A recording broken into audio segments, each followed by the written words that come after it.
Hello, I'm Marcus Railton, and welcome back to the second series of the ScotsCare podcast. ScotsCare is the only charity dedicated to helping disadvantaged Scots in London through a range of support, including financial grants, advocacy, counselling and sheltered housing for older Scots, job coaching, social events, befriending, and support for children and families. The charity's been running for 400 years to help break the cycle of poverty experienced by some Scots. In the new series, I'll be chatting with guests from all walks of life, from celebrities and authors, athletes and actors, business entrepreneurs to academics, all with one thing in common: Scots heritage, and they enjoy a good blether.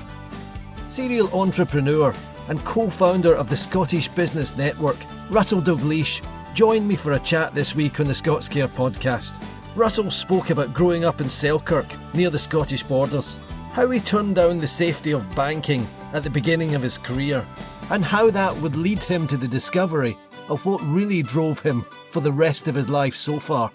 In this wide-ranging conversation, Russell and I spoke about ageing, ego, and Russell spoke very interestingly about the nature of acceptance and how that has changed him as a person.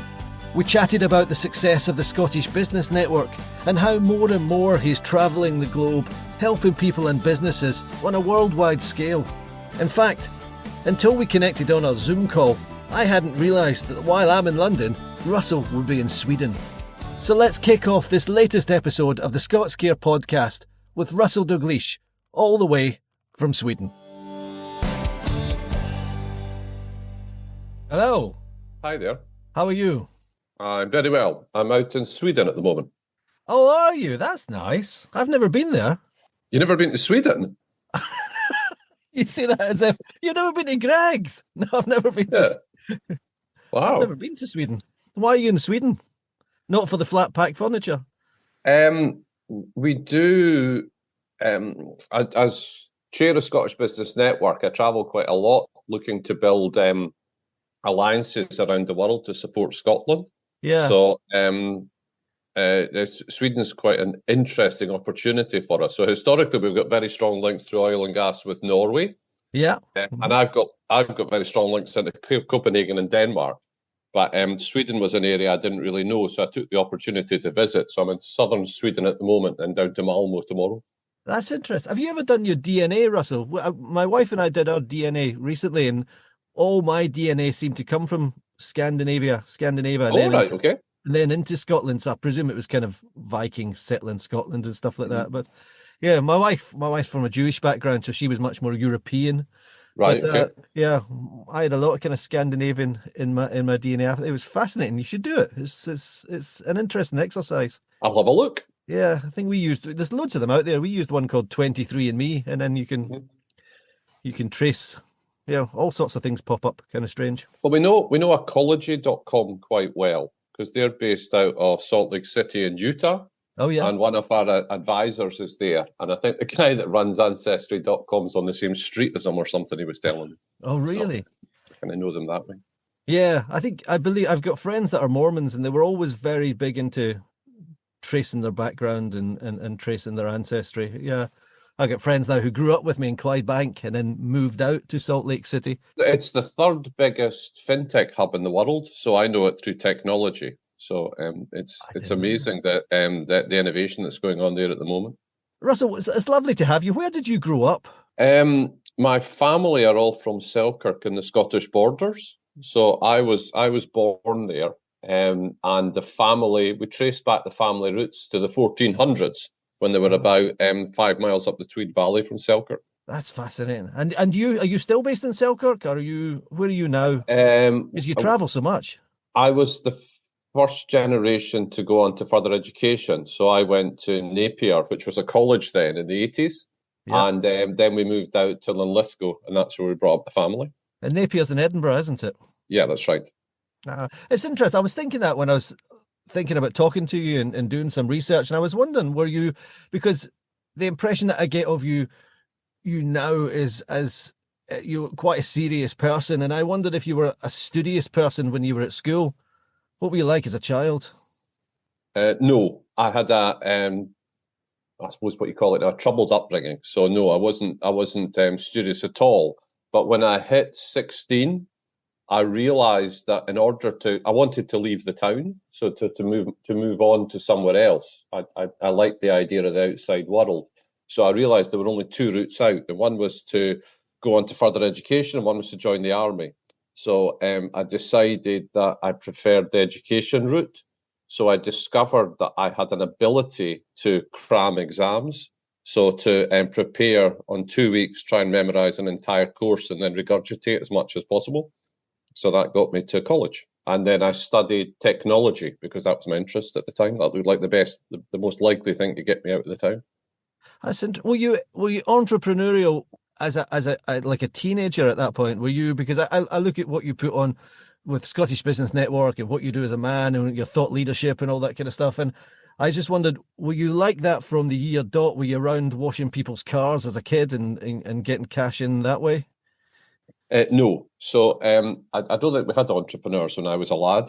The career options that people wanted in the early 80s was security. So a job in a bank, a job with the civil service, somewhere where you could spend maybe a large chunk of your career, and security was the key. So I went and joined a bank, and that's where I spent the first 5 years of my career. But no, I don't think I'd heard about entrepreneurs until maybe the late 1990s or something, when I spent time in California. Yeah, that's when it would be. So when did you go from like you say, a relatively secure background, which back then probably was a job for life? You could have stayed in the bank forever and ever. So what made you take a leap into maybe a less secure future?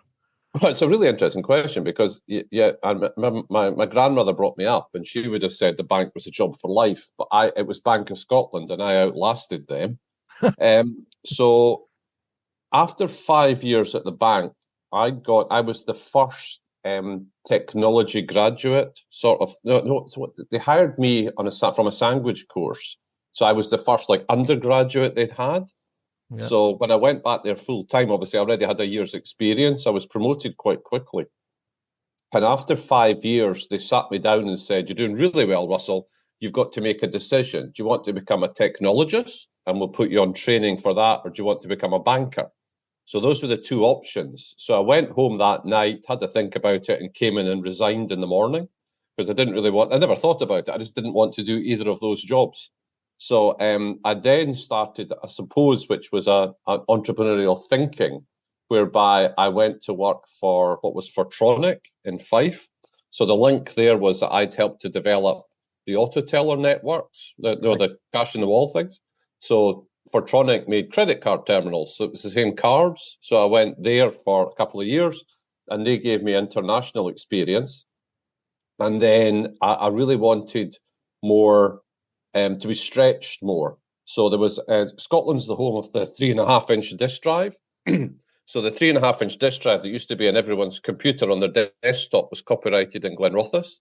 So there was a company there called Rodime, and they just spun out a startup called Kaluna, which made miniature hard disk drives. So I went there as their first non-engineering member of staff. So that was amazing. So if you can imagine an environment where the company's just floated and everyone's an engineer. So whenever the phone call goes and someone says, "I've got a problem," all the engineering staff would stop to work on the problem. So product development was getting impacted. So my job was to answer the phone.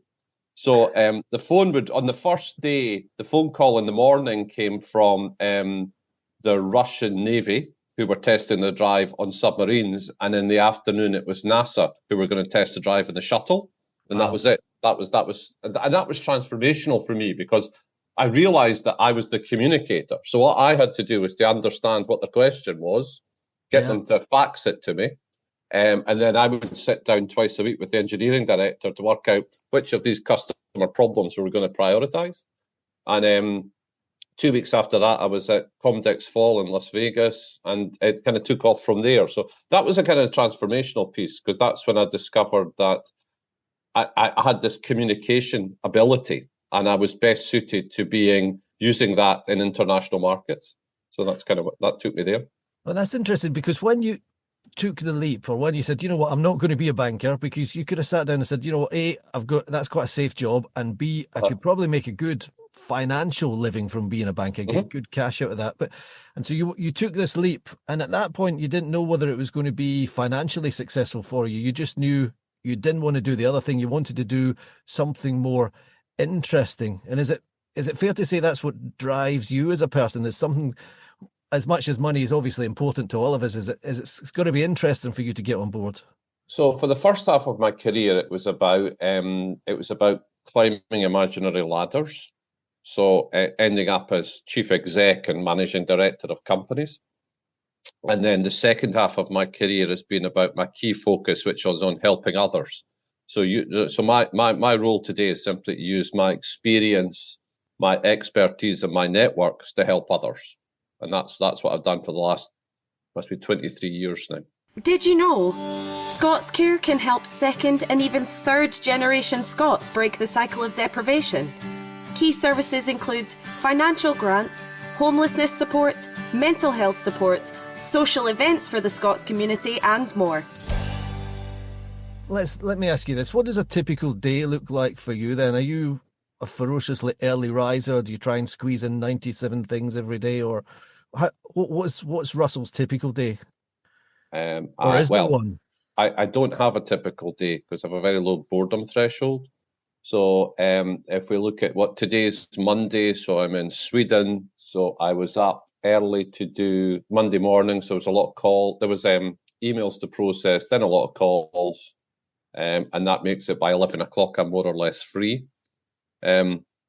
Most of what I'm doing, because it's focused on helping others, is about working with the companies that are either part of my portfolio or members of SBN or whatever, and just trying to help them to progress. So that's what it does. The last 4 weeks I've been on the road. So I was out in the States for 2 weeks for Tartan Week and then FinTech New York. Then I came back and was out in Ireland for the Celtic Nations meeting and now Sweden. So yeah, it's quite a lot of travel. And it's I wrote a post about this because I had to ask myself the question, should I be flying? Yeah. Because obviously, my answer to that is yes, because the only way to build relationships with people is to meet them, or at least the way to get to trust quickly is to meet them. So that meant that flying was my only option outside the UK. So inside the UK, I'll travel by train.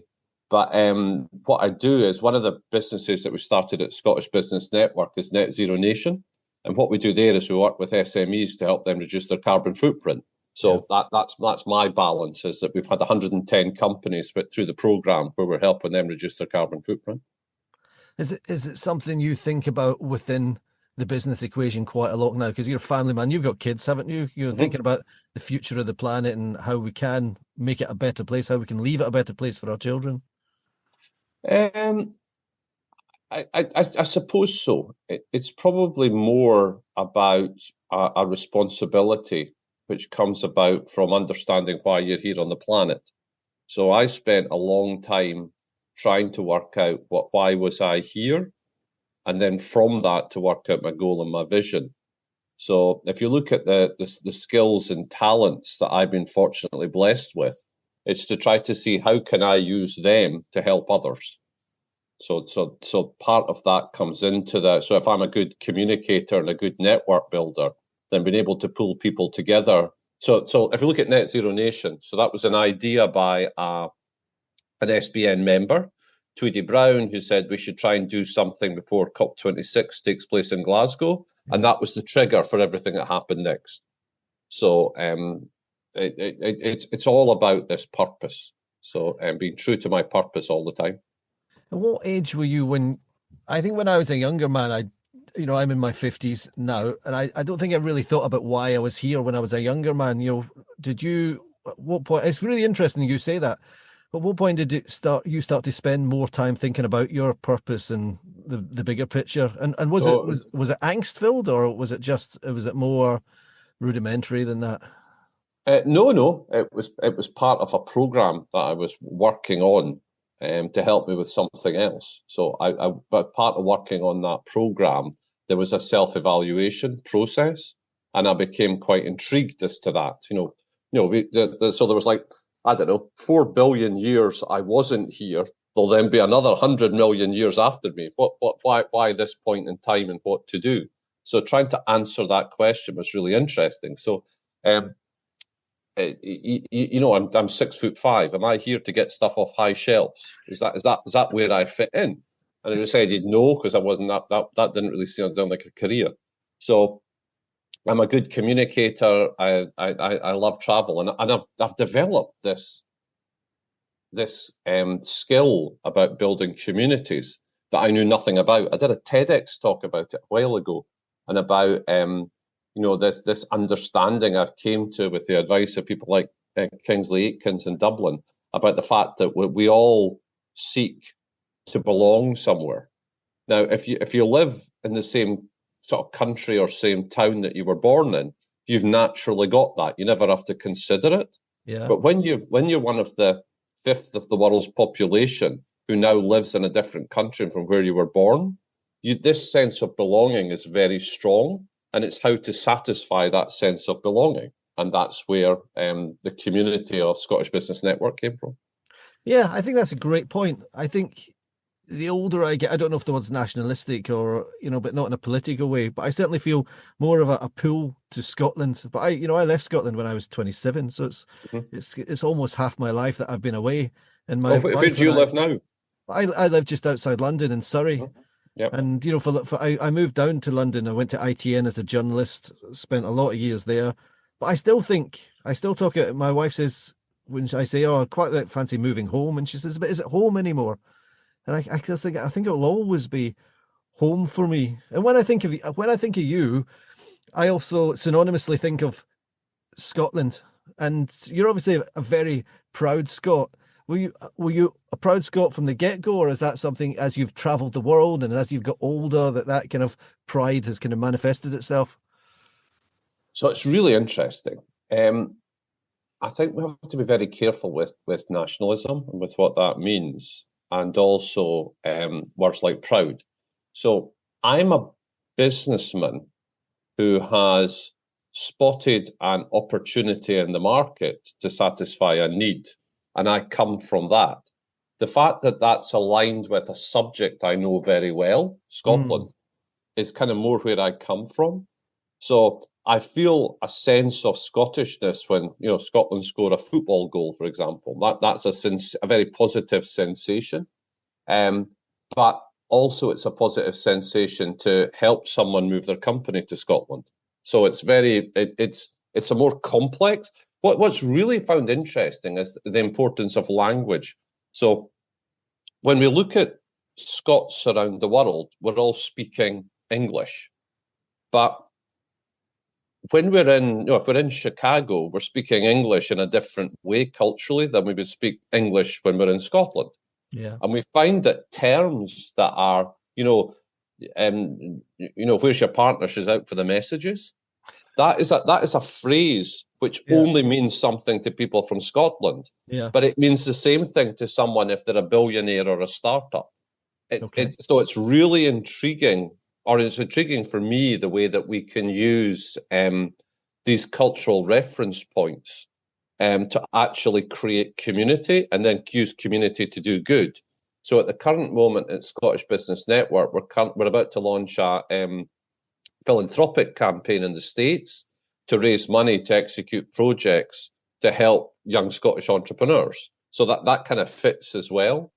But the relationship with Scotland's really interesting because I view Scotland almost as being this theoretical thing rather than the physical thing. It's not the land. Who owns Scotland? Well, the Scotland's actually the Scotland in our head. So when you say you want to go home, it's your imagined Scotland rather than the reality of Scotland. So and that's really interesting. So we've just seen that brought to life in Tartan Week in New York. We're spending time with people who are passionate about their idea of Scotland. And their idea of Scotland is right. It's right for them. Whereas this idea of Scotland, where it's a political entity with half the decisions made in Holyrood and half the decisions made in Westminster, that to me seems a very different thing. than the thing that I do. Yeah, I don't. You're right, and I hadn't really thought about it like that. When I think of Scotland, I don't really think of Westminster or the SNP and stuff like that. It's you know, it's something. It's my friends and my community and my background. And it's interesting that you said you came to the Scottish Business Network, because I'd actually written it down. Wrote down, did this start as a business opportunity? Because to me, the way I see you write about it, and the way I see you talk about the Scottish Business Network, I think, and I'm not telling you what it is, but I think it's a labour of love as well, isn't it? Oh, undoubtedly, yeah. Pathologically a labour of love. But it's a labour of love. So one of the problems I find I spent a lot of time in the States, so everything in the US is commercial.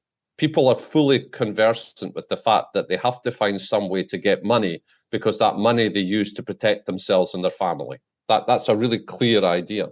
So in Scotland, I see a lot of organisations which have got passion and belief in what they're doing, but they haven't worked out where to get the money from. So the default is to get the money from the government. So Scottish Business Network gets no money from the government at all. So we are a business organisation with a very strong purpose, which is to support Scotland. Because what we just got in my world, having the capital is critical, because without the capital, you can't really do anything.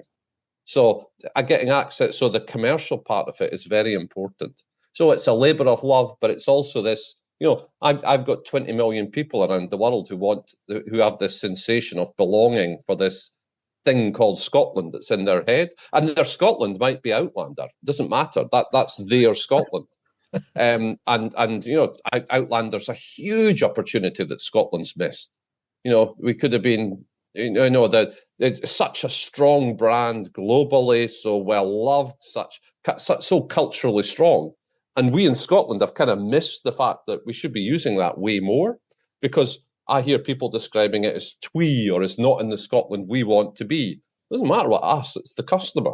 What does the customer want? And it's really interesting, some of these subjects.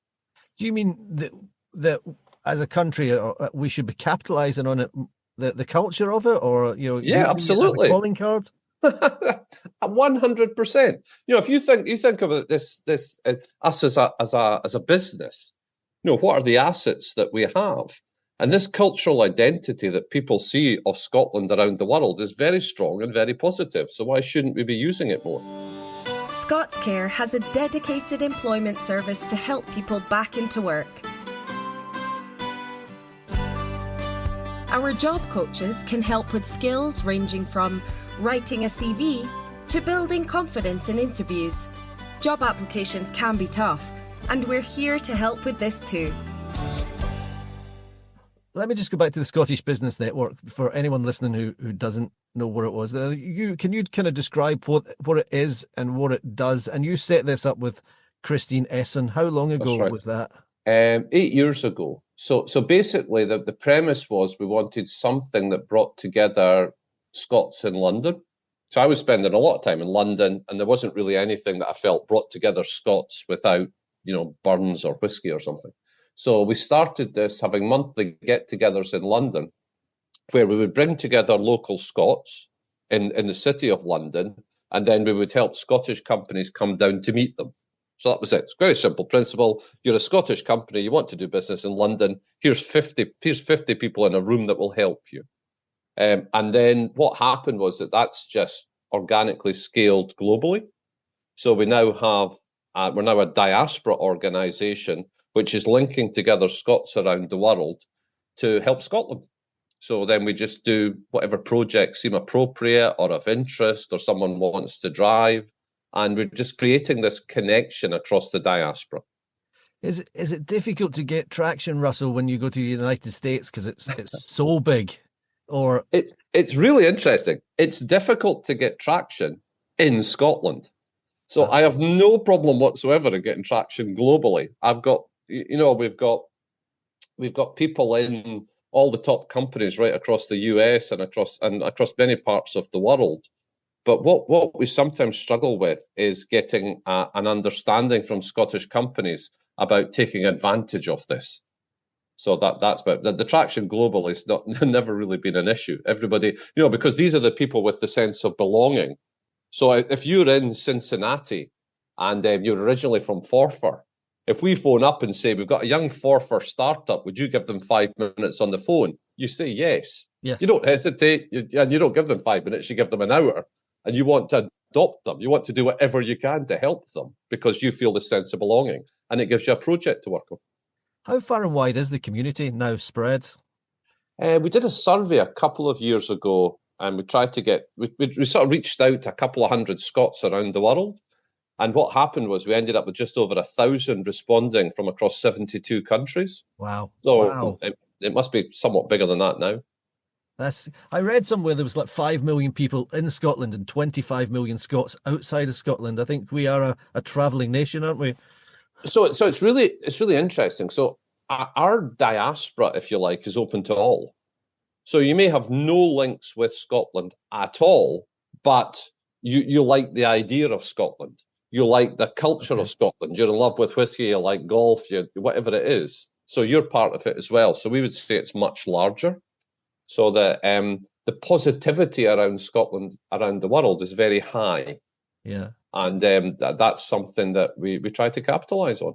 That's interesting. You see that I for this series of the ScotsCare podcast, a few weeks ago, I spoke to a guy called Tyler Collins, and he's a young man. He's an actor. He's from Alaska, and I think he led the Tartan Day Parade last year for Scotland. But he's an American, and he's absolutely immersed. He lives in Scotland, and he's on TikTok. He's had over 1 million views of him doing Scottish accents, and he can nail the whole country. East, west, top, bottom, and he's absolutely fantastic. And I think he fits into that description of what you're talking about, in that he likes the idea of it. That's, he doesn't have any Scottish background, but he loves the country. Mm-hmm. Now, what I wanted to talk to you about is going back to Russell as a man. And I follow your writing. I think the stuff on your website is great. And you were very public recently about when you turned 60, and you were saying, this is me turning 60. And I kind of thought, when I turned 50, I was 2 years ago, I almost couldn't speak for a week. I found it fundamentally rattling, and there you were. It's brilliant. I really enjoyed it. Whereas a lot of people might have shied away from that, and people hide their age. What was it? Was there something in particular you said, no, I'm going to shout about this?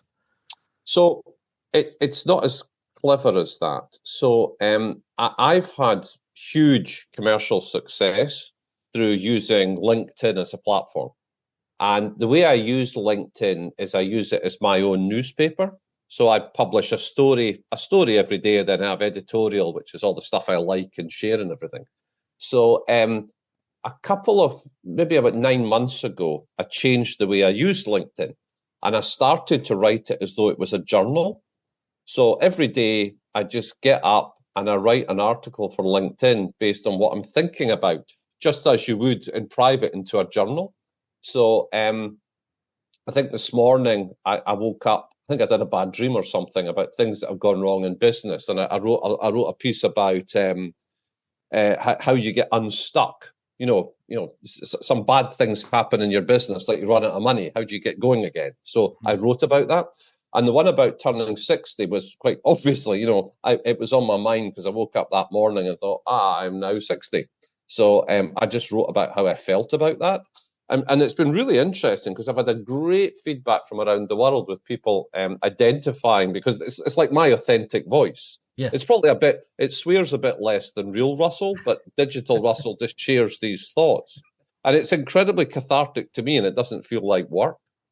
But and some of the messages I get are just fantastic, where people go, hey, and a lot of the time when we read something, we read meaning into the words that the author didn't think about. Mm-hmm. And that's really interesting as well. So that was what happened when I turned 60, was I just talked about how it felt. That's interesting. Now, I wonder if I've read something into this, because I've got a quote from you that I really liked. Now, you were talking about acceptance, and you said, as you've got older, you've got better at acceptance. You said, acceptance sits at the very heart of my belief set, and remarkably has created a peace in my mind that I would never have thought possible. And I wonder if age has brought this acceptance, or wisdom has brought this? Because for me, I think once I got past 40, it was a different chapter in my life. I started to calm down. My ego wasn't so driven by nonsense. I valued my family a little bit more. So that's why I like that. And I was able to kind of accept the world around me a little bit more. And I wondered if that's what you were talking about. Well, acceptance is, for the last 25 years, has been a critical component in my life, because I identified that a problem with ego was taking me in the wrong places. So one of the ways to deal with ego was to practice acceptance, which I do on a daily basis. And that's ended up almost like a superpower for me, because it sort of helps me how to not take a resentment, how not to get driven by anger. And that acceptance piece has become a very great strength to me. And it's very interesting seeing how I react to situations, and then considering how to accept. Because if you think about it, I'm 10 years older than you. So the way I was brought up, my father told me to do everything myself and never to ask for help. Okay. Right. Yeah. That's the way I was brought up. When I went to school, if you got the question wrong, and you got the question repeatedly wrong, you probably get struck on your fingers with a wooden ruler. Mm-hmm. So what those two lessons taught me was never to ask for help, and actually never to speak out, because just on the off chance you got the thing wrong, it was going to be sere. So those two things kind of corrupted my life for quite a long time. And today I run I chair an organisation which is based on having asks, encouraging people to go and ask when they're stuck. So acceptance plays a major part in that, because I have to accept the fact that I don't have the answer, or accept the fact that I'm going to feel embarrassed when I ask someone. And acceptance is just so powerful. It's so misunderstood and so powerful in our world today. Was that, when you talk about embarrassment there, was that what you mean by ego taking you in the wrong direction, that you would have felt embarrassed or humiliated or annoyed? Yes. I had an addiction issue when I was younger as well, with alcohol, which kind of compounded it. It's almost like the typical Scottish story. So acceptance was part of the route out of that, which was the fact that, because embarrassment's a really interesting word, because I think in a certain way, in Scotland, the worst thing you can possibly do is to bring embarrassment on yourself or your family. That's the worst thing that we can do. Now, if we compare that with a stereotypical American who's out there knocking on doors, trying to make stuff happening, failing, succeeding, etc., that seems unbelievable to us as Scots that someone would do that. And it's really interesting how all these things all tie together. And at the centre of it all is, to me, is acceptance. So it's how can I do this conversation with you without a script or without preparation, and simply by answering the questions you ask? And acceptance is at the core of that, because if I get one of your questions wrong or answer it in a way that someone misinterprets, I just have to accept that. Yeah. And I have to accept the risk of embarrassment. I might say something here that neither of us hear, it's released, and then I get criticised in the press or something. I just have to accept that. And that acceptance gives you such a strength to go ahead and do things and try to change the world. It's just wonderful. Well, what about failure? Because you're a very successful businessman, very successful serial entrepreneur, but I expect to get where you are now, you must have had your fair share of failure as well. And have people say, you learn more from failure than success? Is that true? Or is that true for you? I don't think I really learn much from success. Failure is learning how to be successful. So, you think about, I tried this, that didn't work. I tried this, that didn't work. I tried that. Whoa, that didn't work and was really sore. Whoa, I tried. Oh, it worked. And that's what. So I see failure as simply being the stepping stones to achieving whatever your goal is. I'm not very good with success. We did a course once, and it was all about you're climbing an imaginary mountain, and you get to the mountain. What can you see? So I said, well, I'm really happy because I can see the next mountain, and that's the way I'm built. So I want to be I want to be continually climbing that next mountain. Really, you didn't see a because fast it'll be car, or difficult. it wasn't a fast car or a big house. It was the next challenge. That's what you saw. Yeah, I don't think Scottish people are really motivated by fast cars or big houses or stuff. What does a Scotsman? What does a Scotsman say if the guy next door buys a really expensive car? We just go, oh, what a prat, what an idiot, what a waste of money, that'll get. No, whereas in America, the guy's going, whoa, fantastic, congratulations, great car. We're not.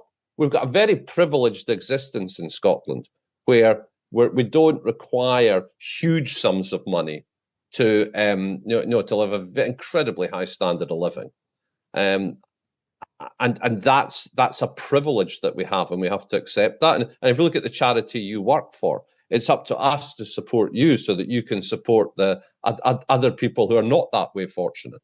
Yeah, that is true. Okay, yeah, I got a couple of last quick questions, if you're okay. I just you another thing that you wrote that I really liked was you spoke about perfectionism, and saying it's something you suffered from in the past, that you would almost do something to death rather than just get it out there. And, I've seen that. One of my friends is a writer, and she says when she does a first draft of a book, she doesn't even really think about it. She just gets it out there. So you've got a product and it's out there. And I just wonder, where do you find the line? Where is the compromise between it being good enough and it being just out there? So what I discovered was I couldn't answer that question.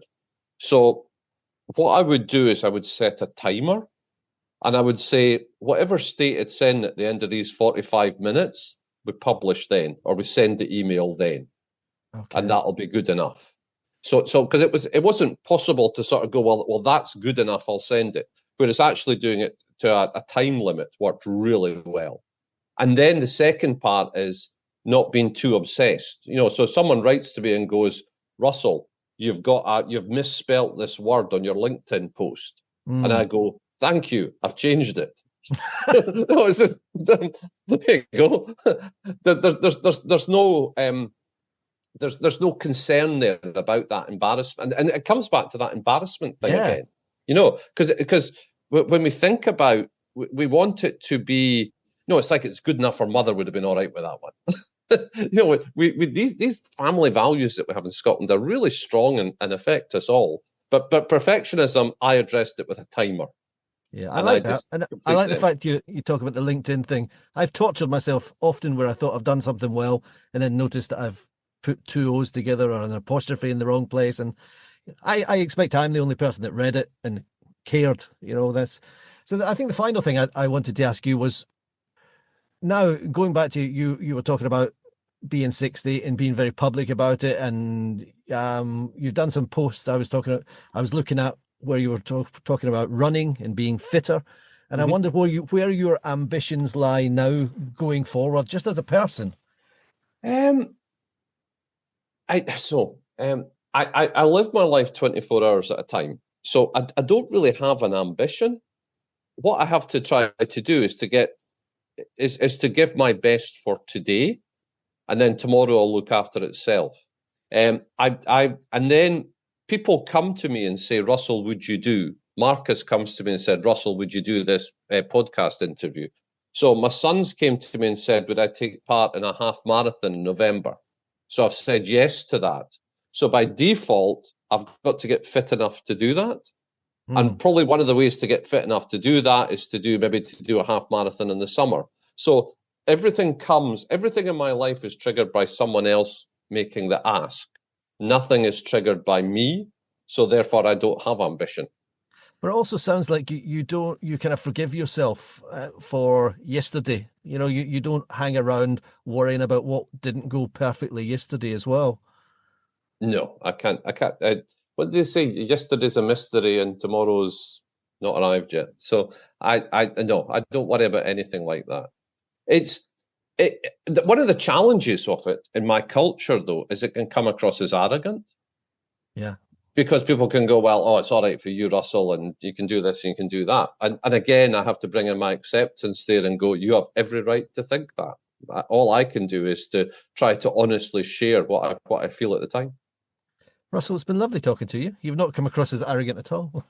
Very warm and giving. And thank you for joining me on the ScotsCare podcast. Thank you very much. See you later. Bye-bye. Bye now. ScotsCare, supporting Scots in need in London. You can make a real difference to our clients through a monthly donation of any amount. Simply visit scotscare.com and click donate to get started.